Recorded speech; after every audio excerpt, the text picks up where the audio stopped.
In this lesson, we're going to look at an overview of the book of Ecclesiastes. And you might be saying, Ecclesiastes, where's that? Well, it's found in the Old Testament. Take your Bible, open it in half. Usually you hit Psalms and then go to the right. It's right after Psalms and Proverbs. So I'll wait for you to get to the book of Ecclesiastes. We'll be in chapter 1. The book of Ecclesiastes is written by Solomon, one of the richest men who ever lived, and certainly a man who did not lack anything as far as material resources. Basically, could buy whatever he wanted, whenever he wanted, and money was no object with him. The reason we're going to look at the book is maybe you're thinking that, I'm not sure if I need God in my life or not. Pretty resourceful. A lot of good things in this life. I think I can find happiness here. Or maybe you know someone like that. The book of Ecclesiastes is written to you. Now the book starts in chapter 1 and verse 2 with the statement, vanity of vanities, all is vanity. You might say, wow, a book that says everything's vain is found in the Bible. Why is it even there? That doesn't sound right. Well, but you go to the end of the book and you'll go to chapter 12, 13 and 14. The conclusion when all has been heard is fear God and keep His commandments, because this applies to every person. For God will bring every act of judgment, everything which is hidden, whether good or evil. The book starts with nothing matters. Everything's vain or futile. The book ends with everything matters, including everything you do and everything you say, because God is going to judge you for every single act, whether good or evil. Everything matters. Everything in your life matters. Well, how do we go from those two extremes? What happens in the book? And that's what we want to talk about.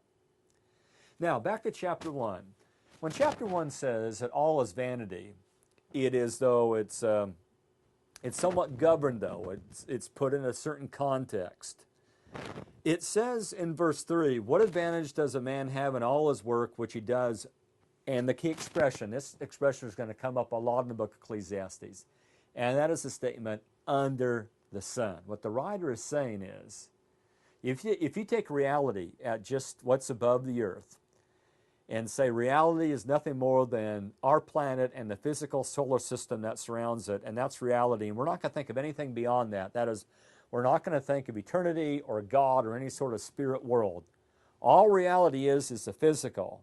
You draw a line at the sun and say nothing above that, nothing above that is real. Then you are going to come to the conclusion that nothing here matters. Factor God out. Factor God out and nothing matters. Your life doesn't matter. Factor God in.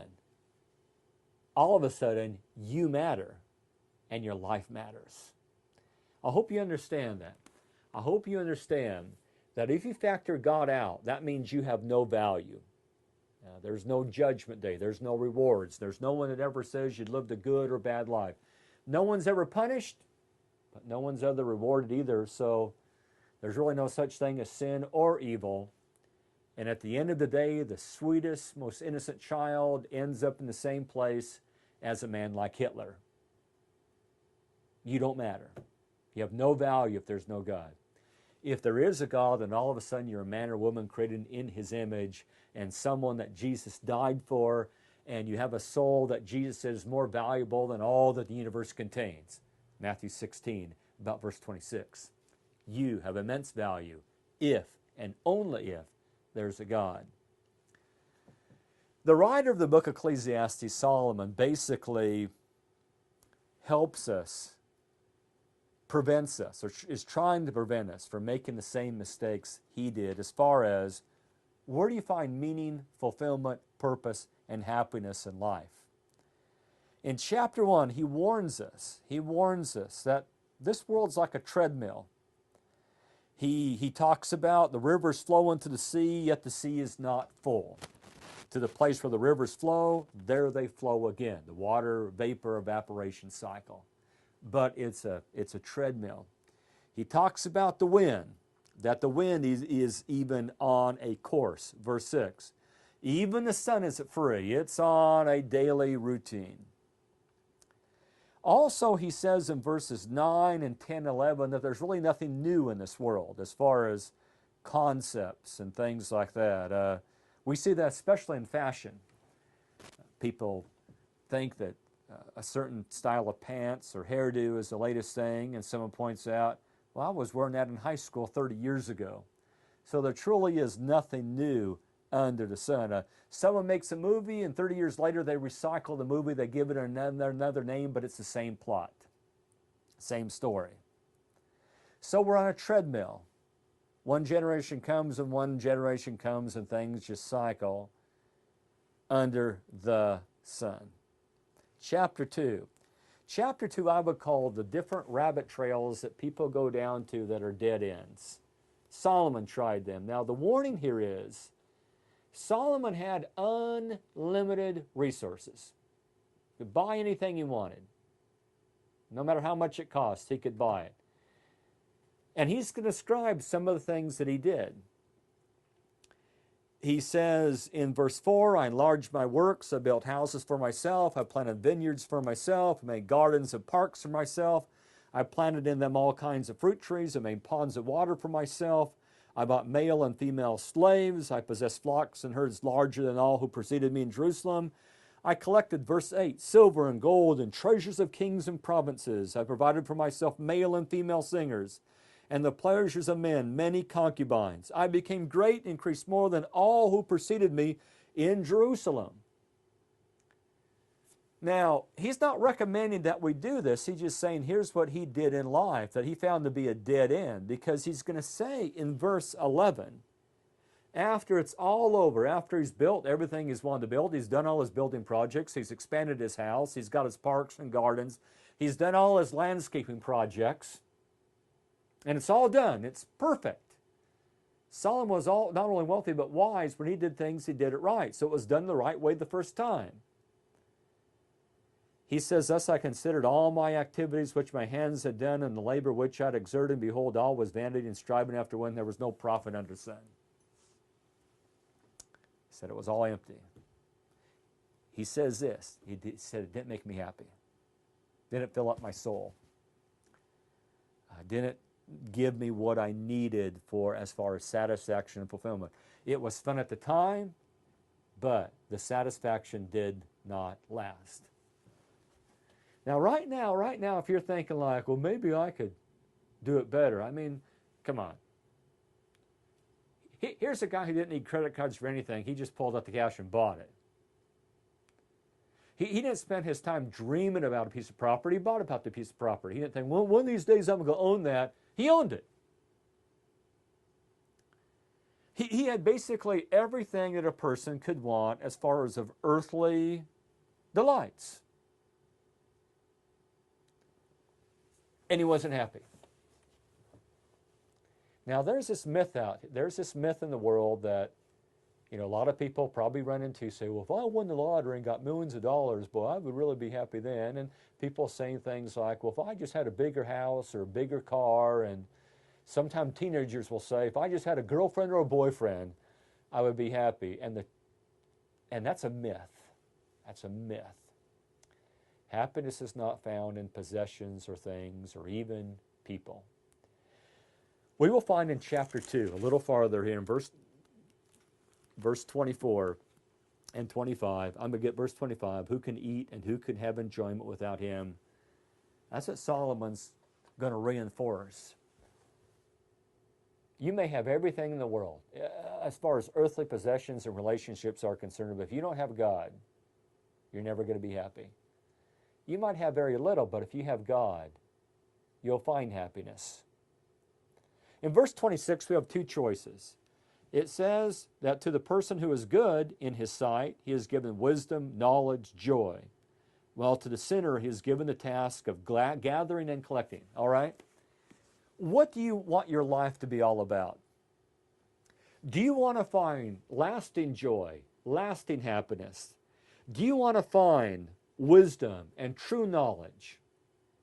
Or do you want to spend your life like so many other people have spent their life doing nothing more than gathering and collecting earthly things, and when they die, not being able to take any of it with them?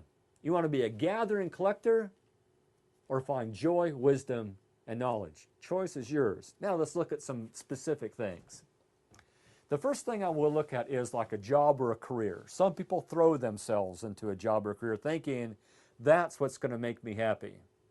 Chapter 4, I want to show you 3 different types of people. First of all, chapter 4, verse 5, the fool folds his own hands and consumes his own flesh. This is the person who says, I'm opting out, I'm going to live off the system, I'm not going to work. And Solomon says, bad idea. You consume your own flesh. That is, and here's the point, you have the attitude that you're going to live off the system and kind of be like a parasite. Whatever character and integrity and work ethic, whatever virtues you have, they will be consumed. They will be destroyed. And you'll just become a self-absorbed individual. Next individual. One handful of rest is better than two fists full of labor and striving after wind. That is a happy medium. Happy medium.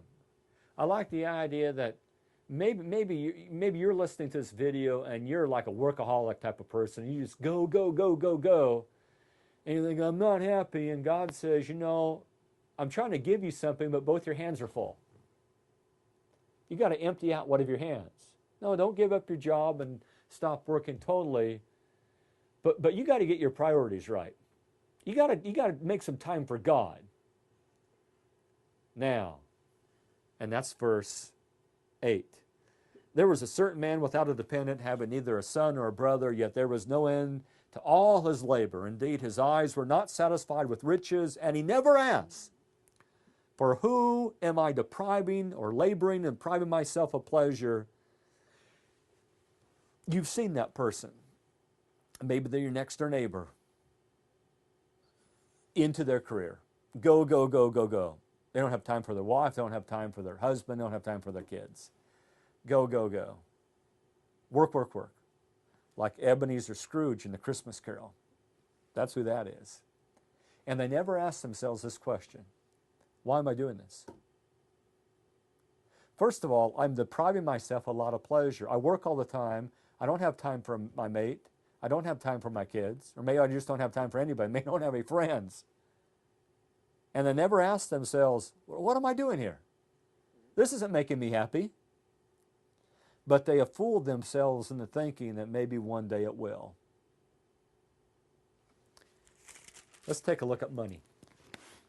Chapter 5, verse 10. He who loves money will not be satisfied with money, nor he who loves abundance with its income. Now, if you're one of those people thinking like, well, I don't know about that. A lot of people have tried to prove that verse wrong and have failed.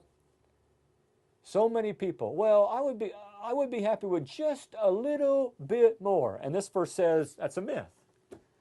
If you're in the money, no matter how much you got, it wouldn't make you happy. You'd never be satisfied. It would always be, but I need a little bit more. When good things, verse 11, when good things increase, those who consume them increase. So what is the advantage to their owners except to look on? Now, God's not saying that money's a bad thing. You need to have money to survive. Money's kind of a morally neutral thing. The wrong thing is loving money. That's what the Bible condemns, when you love it, when you're serving it, when it's the most important thing in your life. There's a warning here. If you're in the money,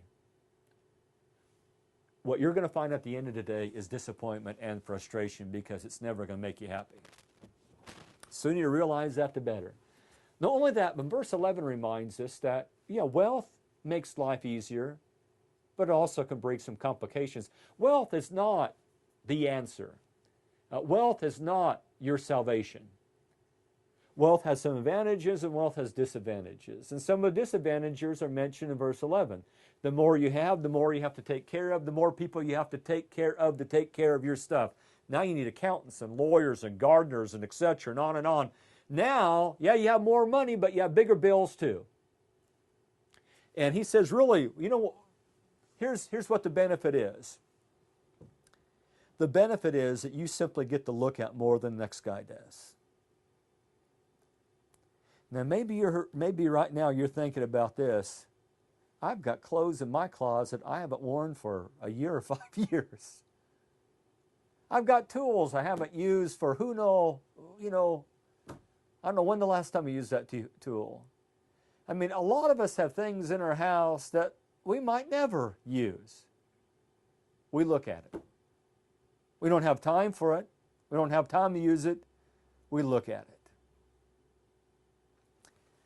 I want to go a little farther in the book. There's a lot of things we could take a look at, but I want to take a look at life and death. Chapter 9. The living know they will die, but the dead do not know anything, nor have they any longer a reward, for their memory is forgotten. Now, verse 6 says, under the sun. That verse is not teaching that when you die, you cease to exist or you're unconscious. Because the verse also says that they no longer have a reward and their memory is forgotten. Well, they haven't lost their reward with God, and certainly God hasn't forgotten about them. The verse is talking about in relation to this life, when you die, you're cut off from this life. That is, when you die, you can't finish whatever you're working on. There are no more earthly rewards that you can collect. And eventually, believe it or not, people forget about you. You know, who was your great-great-grandparent? Or your great-great-grandfather on your mother's side? Do you remember their name? You end up forgotten. And that death is a very final event, cuts you off. And so the whole thrust of that chapter is, since life is short and fleeting, then you need to make the most of this life, not in a bad way, but in a good way.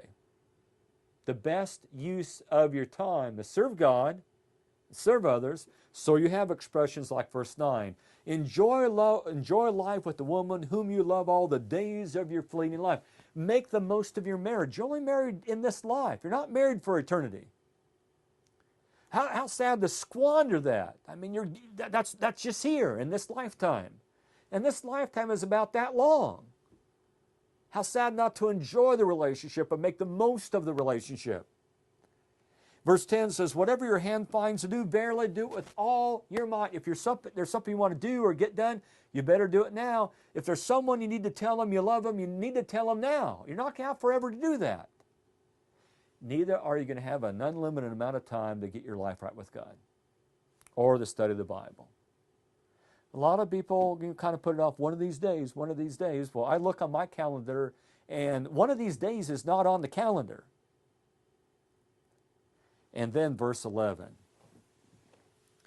Verse 11 is for anyone who thinks that they've got everything figured out and all the bases covered, and no matter what the economy does, it can't touch them, and they're safe. I again saw that under the sun, that the race is not to the swift, and the battle is not to warriors, neither is bread to the wise, nor wealth to the discerning, nor favor to men of ability, for time and chance overtake them all. There's a warning there. Now, yeah, fast men often do win the race, but not always. Yeah, wise men often have wealth, but not always. You can't plan for everything.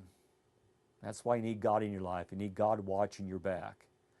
You cannot anticipate every conceivable thing that might happen in this life.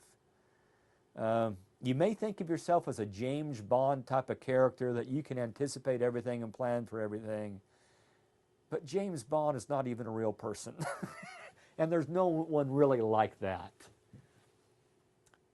Even wise men cannot anticipate everything. The best team does not always win the championship, and the best army does not always win the battle. And you've probably studied enough of life and history to see that happen in your lifetime. Of things that just seem to come out of the blue that no one would have anticipated that happen. That's another reason you need God. Now, I want to move into chapter 11. I want to talk a little bit about youth and old age. Verse 9 of chapter 11, rejoice, young man, during the days of your childhood, and let your heart be pleasant during the days of young manhood. Follow the impulses of your heart and the desires of your eyes, yet know that God will bring you to judgment for these things. Now, he's not telling a young person to go out and do anything you want to, whether it's right or wrong, and God will send you to hell for it. He's not saying that. He's saying go out, do those things that will stand the scrutiny of God's judgment. Wholesome things, good things, things to use your energy and talents on. Then verse 11 he says, they'll remove vexation from your heart and put away pain from your body, because childhood and the prime of life are fleeting. All right, if you're young, if you're listening to this tape and you're young, you need to understand you're not going to be young forever. And there are things that can spoil your youth and your old age. And one of them is vexation. What he means by that is you got to get rid of the bitterness and the anger and the self-pity and stop feeling sorry for yourself. If you're the type of person who's going like, it's not fair, life has not been fair, and everyone owes me, or something owes me this or that, or you're wrapped up in anger and hate and you're bitter, it's going to ruin your life. He says, get rid of it. And also get rid of things that could hurt you physically. Don't do drugs. Get out of the alcohol. Stop smoking. Get out of bad relationships. Stay away from bad influences. Don't harm your body. It's the only one you get. Chapter 12. Remember also your Creator in the days of your youth. Start serving God when you're young. Make your life a lot easier. Before the evil days come, when you'll say you have no pleasure in them. And then take some time and read chapter 12, specifically verses 2 through about verse 8. It's a good description of old age. It's not always pleasant to look at, but you need to face up to it. You're not going to live forever. You're not going to be young forever. You need to be thinking about, what am I going to do when I'm 40 or 50 or 60 or 70? What do I want my life to be like? What sort of family do I want to have? What sort of children do I want to have as far as character? What sort of influence do I want to leave on this world?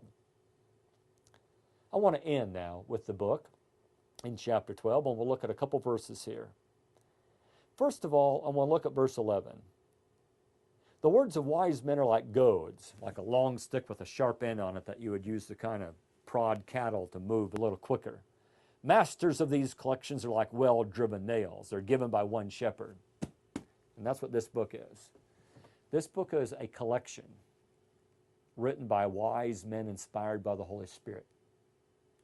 This book will motivate you to change your life. It's the power of God unto salvation, Romans 1:16. It's likened to a sword in Ephesians 6. It's a sword of the Spirit, sharper than any two-edged sword. It is also like a well-driven nail that you can hang your life on and the nail won't rip out of the wall. There's a lot of philosophies out there and ideas that when you try to build your life around it, it pulls out. It doesn't work in real life. It doesn't work in real life. You follow scriptures. You follow God's word. It works. It won't let you down. It won't disappoint you. It won't leave you with egg on your face at the end of the day like I was such a fool for believing that. It's a well-driven nail. You hang everything on that, and it will hold. Whether it's parenting, whether you follow it as advice in a marriage, or friendships, or relationships, or how you view life, or how you face death, it will hold. Beyond this, my son, be warned, the writing of many books is endless. We see this. Go to Amazon.com, you'll see that. An excessive devotion to books is worrying to the body. There's this book. And then there's millions of other books. And God is not saying like, don't read any other book. But what he's saying is this. Before you pick up any magazine or any book to read it, why don't you read this one? This is the Word of God. You might find some good thoughts now and then in some of those other books, but you'll find truth here on every page. Eternal truth. Things that will still be true at the judgment day, at the end of your life. Things that are true in any generation, on any continent, in any culture. Truth.